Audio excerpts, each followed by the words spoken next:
Bonjour et bienvenue sur le podcast One Thing in a French Day. Aujourd'hui, jeudi 2 août 2018, cet épisode s'intitule Vacances en Italie, troisième partie, glace, fornello et panzerotti.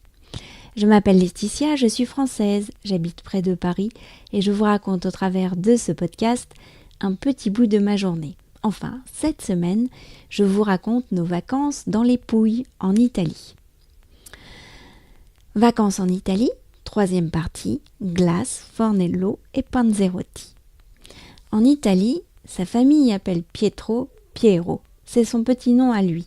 Et quand il téléphonait à l'un des membres de sa famille, il disait toujours « Sono Piero della Francia ». Ça nous faisait tellement rire, nous les filles, qu'on ne l'appelait plus qu'ainsi. « Alors, Piero della Francia, où va-t-on manger une glace aujourd'hui ?» Ah, les glaces, très vaste sujet.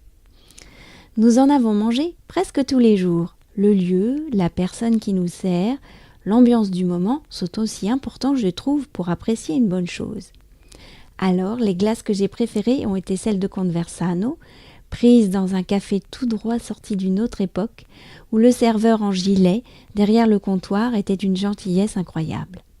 Son cornet chocolat saupoudré d'éclats de noisettes était à fondre. Et puis celle de la Grande Place à Ostuni. Nous étions cette fois à la terrasse d'un grand café, où les parfums étaient très recherchés, et je ne savais vraiment pas lequel choisir entre la glace aux noisettes du Piémont, au lait d'amande ou à la ricotta et aux figues. Finalement, nous avons trouvé Ada, quelques jours avant de rentrer en France. Si on n'arrivait pas à la joindre, c'est parce qu'elle passait son temps dans sa maison de campagne, à 10 minutes en voiture de Putignano. Nous y sommes passés un soir et elle et son mari nous ont accueillis chaleureusement. Demain, nous déjeunerons ensemble quand vous rentrerez de la plage. Nous ferons du poulet al fornello. Fornello, c'est quand on fait cuire de la viande au feu de bois. C'est hyper bon. L'oncle de Pietro maîtrise parfaitement cette technique de la cuisson de la viande. Nous avions d'ailleurs été quelques jours auparavant dans un restaurant à Cisternino, al Vecchio Fornello, dont c'est la spécialité. On passe voir le boucher, on choisit ces morceaux qui sont ensuite cuits au four et finalement servis à notre table.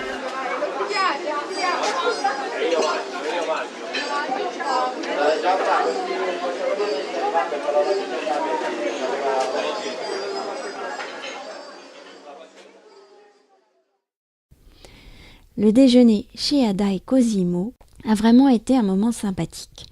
Les filles ont joué avec les filles de Vincenzo, nous avons visité le jardin, beaucoup parlé, raconté nos vacances, discuté cuisine, car Ada est une grande cuisinière.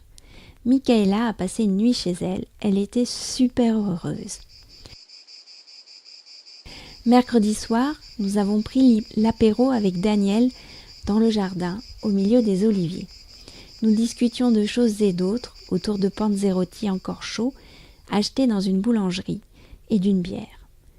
Jeudi, nous étions de retour en France. One Thing in a French Day, c'est fini pour aujourd'hui. Vous pourrez retrouver le début du texte de ce podcast ou vous abonner à la newsletter sur www.onethinginafrenchday.com. Voilà, nous sommes jeudi. Je vais vous souhaiter de passer un très bon week-end et je vous dis à mardi prochain. Au revoir.